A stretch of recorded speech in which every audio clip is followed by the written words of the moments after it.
Raymont Anderson. We are so happy to welcome him back and to name him as the Renaissance man that he is. And to those who are hearing him for the first time possibly today, he's a lifelong learner with a passion for self-development, personal transformation, and self-awakening. And he is a teacher, mentor, speaker, minister, and a lot more. And he is a very dynamic speaker, and we always welcome him and are so ready to hear his message. So let's give Reverend Raymont Anderson a wonderful welcome.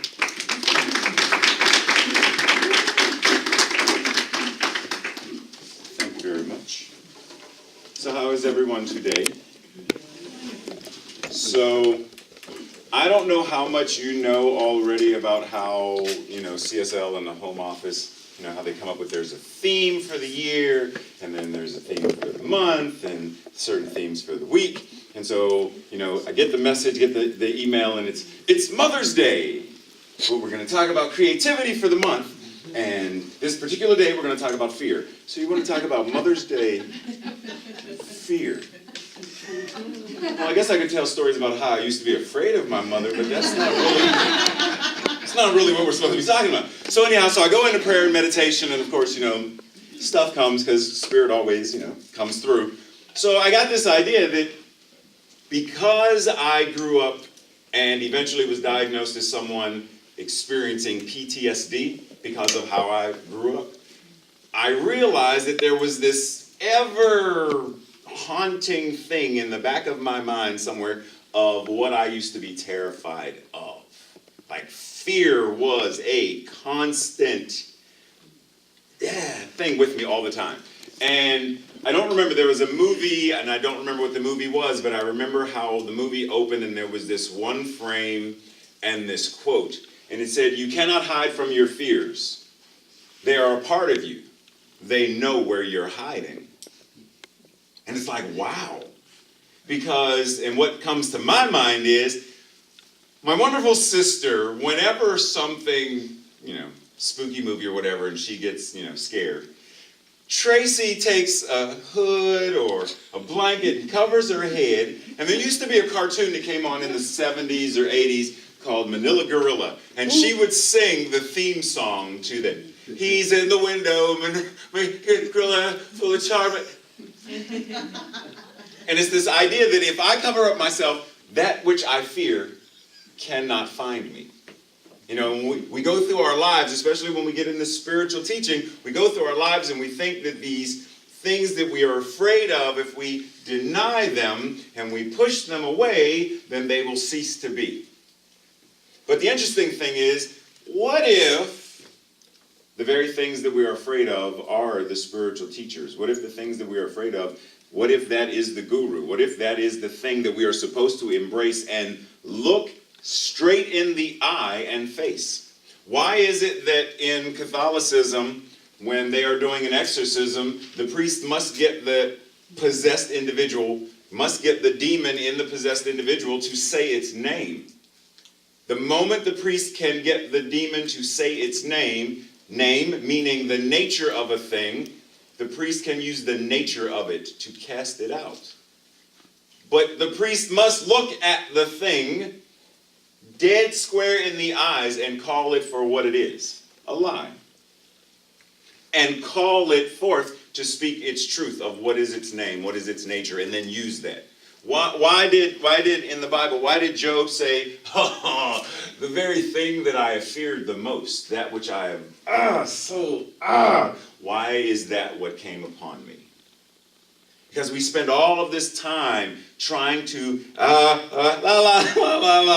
if I don't speak it, if I don't acknowledge it, if I don't give it voice, then it will not show up. Really?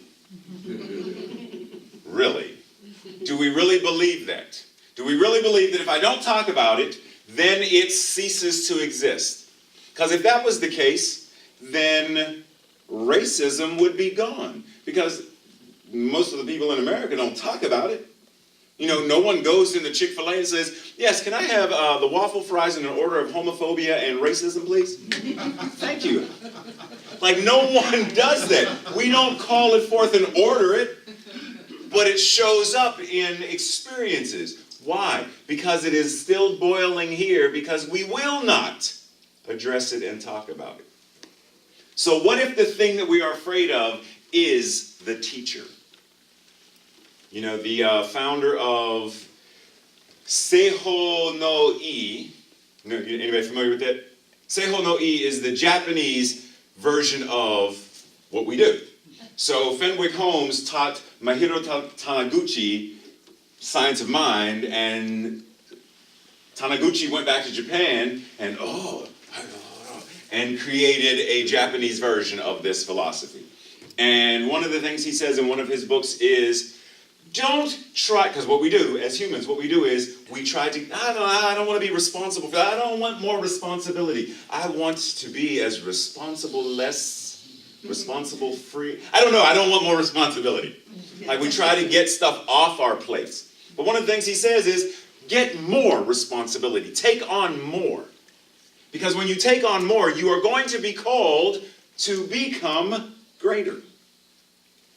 By facing the very thing that you are seeking to avoid, you are challenging yourself to evolve into something greater. You are evolving into your ever greater be. The ever greater thing that Source, Spirit, God, the universe, whatever, is becoming as us. But we have to embrace it. We have to invite it. We have to be willing to do that very thing. A couple of weeks ago was Easter. One of the things that I reminded folks was that, so Jesus was transfigured, but Moses has a transfiguration as well, right? So Moses goes to the mountain, gets the 10 Commandments, and comes back down, and the people are like, oh, dude, you're too bright. Whoa, I get some sunglasses because you're shining too brightly. So what does Moses do? Moses covers himself with a veil so that the other people will be more comfortable. How often do we cover ourselves of our greatness, our illumination, our magnificence to make other people more comfortable? Because we get afraid sometimes. Because if someone knows that you have a certain skill, if someone knows you have a particular talent, a certain something, they're going to ask you to do it. And once you say yes, well, heck, you don't even have to say yes. If I know you are skilled at it, you can tell me no 1,001 times. If I know you know how to do it and I know you're skilled at it, I'm going to keep on asking. Because sooner or later I know you're going to say yes. Sooner or later I'm going to wear you down. Sophie, can you sing it this? Okay. Oh, yeah, Can you sing it this? Can you sing it? Can you sing it? Can you? Yes! Sooner or later I know I'm going to get a yes. Because there's something in me that as soon as I see it, it's like, oh, I recognize it. And the person tells me, no, for whatever reason, no, I can't, no, I don't sing, no, I don't, no, I'm not a good artist, no, I don't do, mime, I don't do whatever it is, I don't do that. I'm not skilled at, not the way no. But it's called forth, and it's called forth, and it's called forth. A long time ago, this time of confession, heck, I mentioned Catholics, I'm going to confess. So, many years ago, if you would have came up to me and said, Ray, you're going to be a minister one day. Boop, no. There's far too much responsibility comes with that job. No. But once again, stepping forward into this whole thing being an interpreter. I didn't want to do that. There's too much responsibility to be able to convey the language to the deaf community. What if I signed something wrong? I've heard horror stories of medications being mixed up because of, no. But yet, once again, if we are called to be something greater, nothing can stop that. Was it not once said, nothing can stop an idea whose time has come? Nothing can stop an idea whose time has come. Look around what's going on in our world today? And can we not acknowledge that the only reason what's going on today is going on the way it's going on is because an idea whose time has come has come. We've accepted a lot of stuff in the past. You know, how many of us from a former life, and I don't mean like former life, I mean a couple of years ago, before we found this teaching, former life, and we were very different people. But then something happened. And then our whole world, everything changed. To now there are times when we look back at the person we once were, we're like, wow, how I have changed. Oh, and I'm so used to looking this way, and wow, how I have changed. How much yet is there for me to still change into? Because the whole idea of this month is being creativity, is that remembering that what we are, from the top of here to the bottom of here, from the surface of this all the way back into that quantum particle stuff, we are creativity given flesh. Now, you ask the average one of us, are you creative? Oh, no, lies. Every single one of us in one way, shape, or form is creative. How we manifest that, how we demonstrate that, is going to be a vast array of things. Not every one of us is a musical maestro. Not every one of us is going to be able to do that. Not every one of us is a master chef. Not every one of us we're not all going to be creative in the same way, but every single one of us has a mind. And that mind, what we say in this teaching is, there's only one mind. And that mind is the mind of God. And that mind, as we already know, has created all of the vast array of colors that exist. All of the chemical compounds that exist on that periodic chart that we hated in high school. All of the breeds of dog that exist, and cats, and tigers. Oh my. All of this stuff. Everything in all of creation. How many notes exist? Ha ha ha! Ha ha! But if we go with the general, you know, every good boy does fine thing. We've got this tiny little, but with that tiny few letters of the alphabet, we have enough to create music. If a song was written every day, 1,000 years would not end the number of songs that could be written. 10,000 years. 10 million years. Because as long as you can strike up a combination of, it doesn't end. How does it end with, well, I've made every type of food that could ever be made. No. Because as long as people are discovering new spices and new ways of mixing spices, for as long as Chopped is on the air, people will be mixing marshmallows and beef stroganoff together in something. Creativity does not end. But the question is, are we afraid to step into that greatness? And if we may say, well, I'm not afraid of that, but I am afraid of him and what he's doing. Then that means we are letting this representation of stifle what we know to be God. We are letting this concept rob us of our ability to say, but I know that I am connected to a power and a principle that is far greater than this one individual manifestation of that same power and principle. Because it's not something other than us. It's the same thing we are, but it is using the powers awry. Hitler used the same powers of creativity awry. He used his powers to create death and destruction. Gandhi used his powers to create, and Reverend Dr. Martin Luther King Jr. used his powers to create, and all of these people used their powers to create unity and oneness. Harvey Milk said, look, I'm going to be mayor and I'm going to unify the city. Really? Yep. Watch it. And it happened. Are we willing to say, what is the idea that I have in my mind that God wants to create, wants to birth through me, through itself as me, into this world? What am I letting this thing called fear? I'm afraid of success. Because to whom much is given, much is required. And what if I fail? What if they put me on a pedestal and I fall off?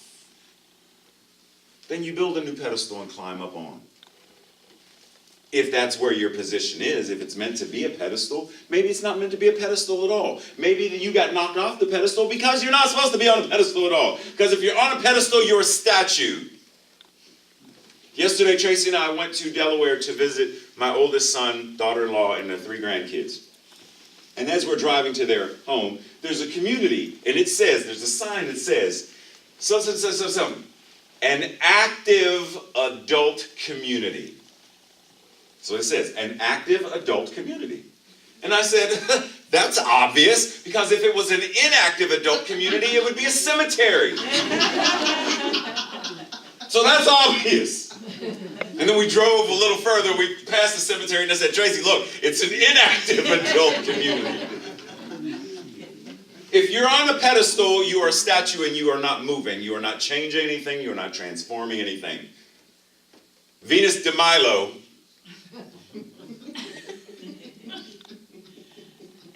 That's all she's doing. That's all she's been doing. That's all she's going to keep on doing. Because the moment she steps down, the world has changed. We are not meant to be on a pedestal. So don't be afraid of success for fear of that. I'm afraid of failure. You know how many times, what do we call failure? And how many times have the greatest of us failed? Oprah has failed. Michael Jordan has failed. Walt Disney has failed. He went bankrupt several times before creating Disney, the universe. George Lucas failed. Now, because of what George Lucas failed into, there is not a film that goes through Hollywood that does not have Lucas Film Limited something, Industrial Lights and Magic, or something connected to it, whether it's sound or film or something. George Lucas is on it somewhere because he failed into it. Are we willing to fail to be great? Well, I'm afraid of death. Then that means you believe that it exists. And what we say that, that we believe in God, this living power, and it's forever and ever and ever expanding. Then, what are we really saying then? Because I can't walk forward and backwards at the same time. So either I'm believing in life, and life is all there is, or I'm not. And the question is, because it's not a it's a question of, yes, I am afraid of this. Yes, this scares me. Then kneel before it as your guru and ask, what do you have to teach me? What is there for me to learn by staring you in the eye? What is there for me to learn about myself by looking at you? I'm afraid of growing older and becoming sick. Then stare in the eye. I'm afraid of losing my job and not being able to take care of my family. Then stare it in the eye. I'm afraid of what the current government, then stare it in the eye. I'm afraid of climate change, stare it in the eye. Whatever it is, stare it in the eye. Especially if it's a what if. There's a movie that Will Smith was in, read this one, called After Earth. And there's a part in there where he, the character, is talking to his son, which was his son in real life. And he says, the only place that fear can exist is in our thoughts of the future. It is a product of our imagination, causing us to fear things that do not at present and may not ever exist. That is near insanity, Kitai. Do not misunderstand me. Danger is very real, but fear is a choice. It's very similar to something we've heard by a gentleman from India named Siddhartha Gautama when he said, oh yeah, pain, everybody's going to experience pain, but you don't have to experience suffering. Suffering is a choice. So once again, the question comes down to, what am I afraid of? What scares me? What am I not willing to look at because of how uncomfortable I feel? Because that's something we avoid. We don't like to feel uncomfortable. And especially once you get into certain teachings, that whole discomfort thing becomes something to avoid even more, rather than something to embrace. Now, I don't know if many of you know this, but I'm going to put the black community out here for a second. There is a cultural thing within the black community to not go to the hospital, to not go to get checkups. None of that. I'm not doing none of that. I'm not going to the dentist. I'm not going to get a yearly checkup. No. And it's for a variety of reasons. But nonetheless, it is a cultural thing that many African Americans avoid. And I've sat down with my mother and some aunts and uncles and cousins and some folks my age and younger than me, and I've asked, why do you not go? Do you not understand that preventative is the best? An ounce of prevention, thank you. An ounce of prevention is worth a pound of cure. Prevent it, and then you ain't got to deal with it. And like, hospitals, just going into a hospital, it makes me sick. Just the smell of all that sickness makes me sick. Are you serious? Yes, you just walk in and it just smells so sterile. It like makes me sick. You need Jesus. You need to pray. I don't know what that is, but you need to pray. Talking that craziness. But that's what we do. We avoid. Why? Because we're afraid, we are uncomfortable. Just the thought of the drill. What if the dentist says, really? We are supposed to be in the year 2017. We are semi-enlightened. We are working towards enlightenment as humanity. More information is created in 5 minutes now. The amount of information that is generated in cyberspace in 5 minutes is more than 500 years way back when. Way back when they're like, I'm getting ready to go visit Martha. I'm starting now because it takes me 3 weeks to get there. And Martha's like 4 miles down the road. Now, bullet train travels, and you get from one part of Tokyo to another part of Tokyo. It's like, wow, because that is the age we're in. And yet, in such childlike ways, we avoid the very genie bottle that will awaken us to all that we desire, to all that we are supposed to be, all that we deserve to be. By taking the thing that we fear, embracing it, rubbing it and waking it up, and then standing back and staring at it. And then demand that it gives us the gift that it is showing up to give us. So the funny thing is, this is my own observation, those who are afraid of success are already successful. They're just not willing to accept it. Those who are afraid of death are so enmeshed in some aspect of life that they're not fully willing to accept it. Those who are afraid of relationships and like truly going forth into relationship are so connected to humanity in ways that Mother Teresa could only imagine, ways that Princess Diana had yet to envision, that they are intimately connected, but it scares them how connected they truly are. It scares them to know how great they truly are. Those who are afraid of failure already on some level know that failure is not possible. But they've allowed what culture and society have said to convince us that this measure, this rubric, if you don't match this, then you have failed. How many of the great folks, whatever we call great, Gandhi, Bill Gates, Steve Jobs, Oprah Winfrey, Maya Angelou, whatever we call great, if we really look at all of them, one thing goes through all. All of them were misfits. All of them were rebels. None of them chose to conform. Every single one of them, that is one thing that all of them shared. I cannot, I will not bow before the altar of conformity. Just because no one has done it before does not mean it can't be done. Just because we haven't had world peace yet does not mean it cannot be done. But how many people do I get in conversation with who say, that's not possible?